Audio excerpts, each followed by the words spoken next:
ബഹുമാനിയെ വേദിയുടെ മുന്നിലിരിക്കുന്ന നാട്ടുകാരെ, മറ്റുള്ളവർക്ക് നസീർ സാറിനെ കുറിച്ച് പറയാനുള്ളതായിരിക്കില്ല എനിക്ക് പറയാനുള്ളത്. തെസ്നിയുടെ ഏറ്റവും വലിയ ഭാഗ്യമാണ് നസീർ സാറിനെ നേരിട്ട് കാണാൻ സാധിച്ചത്. ഞാൻ ആ സമയത്തൊന്നും ജനിച്ചിട്ടില്ല, അതുകൊണ്ടാണ്.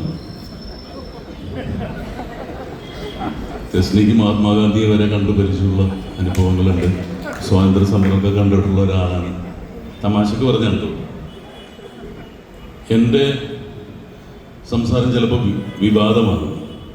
മറ്റൊന്നുമല്ല, നസീർ സാറുമായി ബന്ധപ്പെട്ട് 2-3 മാസം മുമ്പ്, കഴിഞ്ഞ മെയ് ജൂണിലൊക്കെ നസീർ സാറിനെ അപമാനിച്ചു എന്നും പറഞ്ഞിട്ട് എൻ്റെ ഇൻ്റർവ്യൂവിൽ നിന്നൊരു കഷ്ണം എടുത്തിട്ട് ഞാനൊരു പബ്ലിക് ഫംഗ്ഷനിൽ ഇത് വിശദീകരിക്കുന്ന ആദ്യമായിട്ടാണ്. ഇതിനെക്കുറിച്ച് അതിൻ്റെ സത്യാവസ്ഥ കൂടി മനസ്സിലാക്കാൻ വേണ്ടിയിട്ടാണ്.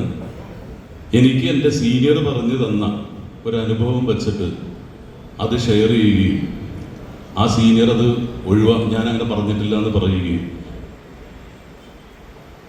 അതെടുത്തിട്ട് ഒരു സംവിധായകൻ, ഞാൻ ആരെക്കുറിച്ച് നെഗറ്റീവ് പറയാറില്ല, പോസിറ്റിവിറ്റിയിലൂടെ ജീവിക്കുന്നവരാണ്. അദ്ദേഹം കുറേ സിനിമകൾ ചെയ്തു, അത് വിജയിച്ചിട്ടില്ല. അത് അഭിനയിച്ച സിനിമകളും അംഗീകരിച്ചിട്ടില്ല. അത് അമ്മയിൽ മെമ്പർഷിപ്പിന് ചോദിച്ചു, കൊടുത്തിട്ടില്ല. ഇതിനൊക്കെ കാരണം ഞാനല്ല. അമ്മയിലുള്ള സീനിയർ വ്യക്തികളോട് എനിക്കുള്ള ബഹുമാനം എന്താണെന്ന് ശാന്തകുമാരി ചേച്ചിക്കും ശ്രീലത ചേച്ചിക്കും തെസ്നിക്കൊക്കെ അറിയാവുന്നതാണ്. ആ ഒരു റെസ്പെക്റ്റോടു കൂടി മാത്രമാണ് ഞാൻ എൻ്റെ സീനിയേഴ്സിനെ കണ്ടിട്ടുള്ളൂ. എൻ്റെ അമ്മ വരെ, ഞാൻ ഈ നാട്ടിലുണ്ടായിരുന്നില്ല, അമ്മ വരെ വിളിച്ചിട്ട് നീ നസീർ സാറിനെ കുറിച്ച് എന്താണ് പറഞ്ഞതെന്ന് വേദനയോടുകൂടി. കാരണം എല്ലാ ദിവസവും രാത്രി ബ്ലാക്ക് ആൻഡ് വൈറ്റ് സിനിമകളുടെ നസീർ സാറിൻ്റെയൊക്കെ കണ്ടിട്ട് ഉറങ്ങുന്ന ഒരാളാണ് എൻ്റെ അമ്മ. അമ്മ വരെ തെറ്റിദ്ധരിച്ചു. ഇത് തെറ്റിദ്ധരിപ്പിച്ചതാണ്. ഈ ഇൻ്റർവ്യൂ നിങ്ങൾ ആരും കണ്ടിട്ടുണ്ടാവില്ല, എന്താ പറഞ്ഞതെന്നുള്ളത്.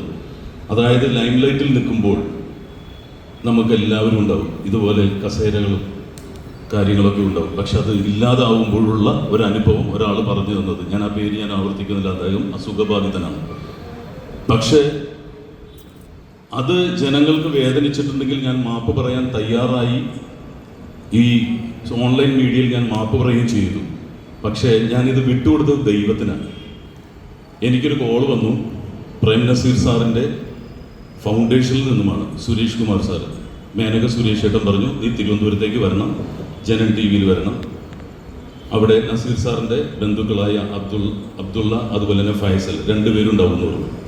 ഞാൻ വിചാരിച്ചില്ല ഇടിക്കാനായിരിക്കുന്നു ഇത്. പക്ഷെ അതാണ്, ദൈവത്തിന് വിട്ടുകൊടുത്താൽ ദൈവം തന്നെ നമുക്ക് വിജയിപ്പിക്കും എന്ന് പറയുന്നത്. ഈ സംഭവം നടന്ന ഒരാഴ്ചയ്ക്ക് ശേഷമാണ് ഞാൻ അങ്ങോട്ട് ചെല്ലുന്നത്.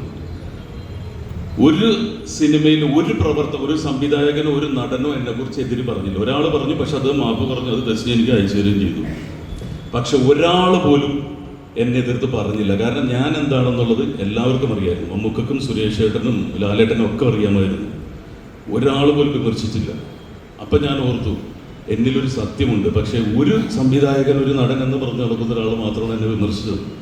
അതെന്നോടുള്ള വൈരാഗ്യമാണ്. അവർ നന്നാവാത്തത് എൻ്റെ കുറ്റമല്ല, ഞാൻ നന്നാവുന്നത് എൻ്റെ കുറ്റമല്ല. ഞാൻ കൈനീട്ടം മേടിച്ചിട്ടുള്ളത് മമ്മിക്കയുടെ കയ്യിൽ നിന്നുമാണ്. അവിടെ നിന്നുമാണ് എൻ്റെ യാത്ര ആരംഭിക്കുന്നത്. ആ കാരണം കൊണ്ടാണ് ഞാനിവിടെ ഓടിയെത്തിയത്. ഇന്ന് ഞാൻ പറഞ്ഞു 7:30-ക്കെങ്കിലും എത്തും. ഞാൻ വളരെ ദൂരം നിന്ന് എത്തുന്നത്. ഇതിലെനിക്ക് പങ്കെടുക്കണം. എന്നെ തെരഞ്ഞെടുത്തതെല്ലാം ഈ കമ്മിറ്റി തന്നെയാണ്, ഞാൻ പറഞ്ഞിട്ടല്ല. എനിക്കിവിടെ എത്തണം. അങ്ങനെ അവിടെ ചെന്ന് കഴിഞ്ഞപ്പോൾ എന്നെ സ്വീകരിച്ചത് മേനക സുരേഷ് ഏട്ടനും ഫൈസലിക്കയും അബ്ദുള്ളയും കൂടി ചേർന്നിട്ട് നിങ്ങൾ ഫൗണ്ടേഷനിലെ മെമ്പറാവണമെന്ന് പറഞ്ഞു. ഞാൻ തികച്ചും അന്തിച്ചു പോയി. കാരണം നിങ്ങൾക്ക് എന്താ പറ്റിയെന്നുള്ളത് ഞങ്ങൾക്കറിയാം. നസീർ സാർ ഉണ്ടെങ്കിൽ അത് ക്ഷമിച്ചേക്കെന്നേ പറയുള്ളൂ, നിങ്ങൾ ചെയ്തിട്ടുണ്ടെങ്കിൽ തന്നെ. പക്ഷെ നിങ്ങൾക്ക് പറ്റിയ അബദ്ധം എന്താണെന്നുള്ളത് ഞങ്ങൾക്ക് മനസ്സിലായി. നിങ്ങൾ മാപ്പ് പറയുകയും ചെയ്തു. പക്ഷെ നിങ്ങൾ അബദ്ധമല്ല പറ്റിയത്, തെറ്റിദ്ധരിപ്പിച്ചു, ജനങ്ങളെ തെറ്റിദ്ധരിപ്പിച്ചു. ഇന്ന് അങ്ങനെയാണ്. ഓൺലൈൻ മീഡിയയിൽ എവിടെന്നെങ്കിലും കട്ട് ചെയ്തിട്ടാൽ നമ്മൾ തെറ്റിദ്ധരിക്കപ്പെടും. ഞാനതിന് തെറ്റുകാരനാണെങ്കിൽ ഞാൻ ക്ഷമ ചോദിക്കാൻ തയ്യാറ്. ഞാൻ മമ്മിക്ക് അടുത്ത് വിളിച്ച് ചോദിച്ചത് എന്താ ചെയ്യേണ്ടത്, നീ ക്ഷമ ചോദിച്ചാൽ മതി. തെറ്റ് ചെയ്തിട്ടുണ്ടെങ്കിൽ ഞാൻ ക്ഷമ ചോദിക്കാം. ഞാൻ തെറ്റ് ചെയ്യാത്ത ഞാൻ ക്ഷമ ചോദിക്കുകയും ചെയ്തു.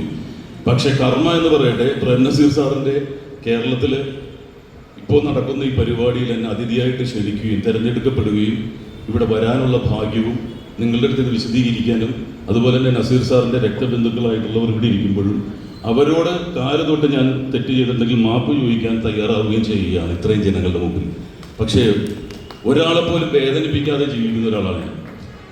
എൻ്റെ മെക്കിട്ടുകാരൻ വന്നിട്ട് ഞാൻ പ്രതികരിക്കുന്ന ഒരാളാണ് ഫേസ്ബുക്കിലൂടെയാണ്. ഞാൻ അതിട്ടിട്ട് ഓടാറില്ല. ഇൻസ്റ്റയിലാണെങ്കിലും ഓൺലൈനിലും ഏതൊരു തിന്മയ്ക്കെതിരെയും ശബ്ദിച്ചിട്ടുള്ള ഒരാളാണ്. അമ്മ എന്ന് പറയുന്നതിൽ ഇപ്പോൾ 10ാമത്തെ വർഷമാണ് എക്സിക്യൂട്ടീവ് മെമ്പറായിട്ട് ഞാൻ തുടരുന്നത്. ഓരോ തവണ മത്സരിക്കുമ്പോഴും വോട്ടുകൾ കൂടിയിട്ടേ ഉള്ളൂ.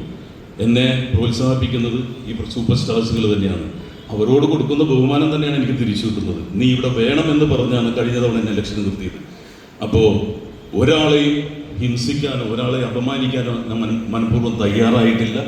എന്നെ തെറ്റിദ്ധരിപ്പിക്കാൻ ശ്രമിച്ചവർക്ക് ഞാൻ ഒരു ദിവസം പറഞ്ഞു മുകളിലൊരാളുണ്ടെന്ന് പറഞ്ഞു. ആ മുകളിലുള്ള ആളാണ് എന്നെ ഇവിടെ എത്തിച്ചത്, ഈ പ്രസംഗപീഠത്തിൻ്റെ മുമ്പിലെത്താൻ സാധിച്ചത്. സർവേശ്വരനായ ദൈവത്തിന് നന്ദി പറഞ്ഞുകൊണ്ട്, എന്നെ കേട്ടിരുന്ന എല്ലാവർക്കും നന്ദി അർപ്പിച്ചുകൊണ്ട് ഞാൻ ഇനിയും തുടരും എന്ന് പറഞ്ഞുകൊണ്ട് തൽക്കാലത്തേക്ക് വിട പറയുന്നു. കാരണം ഒരുപാട് സിനിമകളും ടി വിയിലൂടെയൊക്കെ പ്രോത്സാഹിപ്പിക്കുന്നവരാണ് ഞാൻ. എൻ്റെ ഭാഗത്ത് വന്നിട്ടുള്ള എന്തെങ്കിലും പിഴവുകളുണ്ടെങ്കിൽ ഒരാളെ വേദനിപ്പിക്കാത്തൊരു മനുഷ്യനാണ് ഞാൻ ചിരിയുടെ ഭാഗമാണ്. ചിരിക്കുക ചിരിപ്പിക്കുക എന്ന് പറഞ്ഞുകൊണ്ട് നടക്കുന്ന ഒരാളാണ്. അപ്പോൾ സന്തോഷത്തോടു കൂടി തന്നെ നമുക്ക് ഇനി വീണ്ടും കാണാം. ഇതുപോലുള്ള വേദികളിൽ നമുക്ക് ഒന്നിക്കാമെന്ന് പറഞ്ഞുകൊണ്ട് തൽക്കാലത്തേക്ക് ഇവിടെ പറയുന്നു. All the best. God bless. ഇൻഷാ അല്ലാഹ്. Thank you.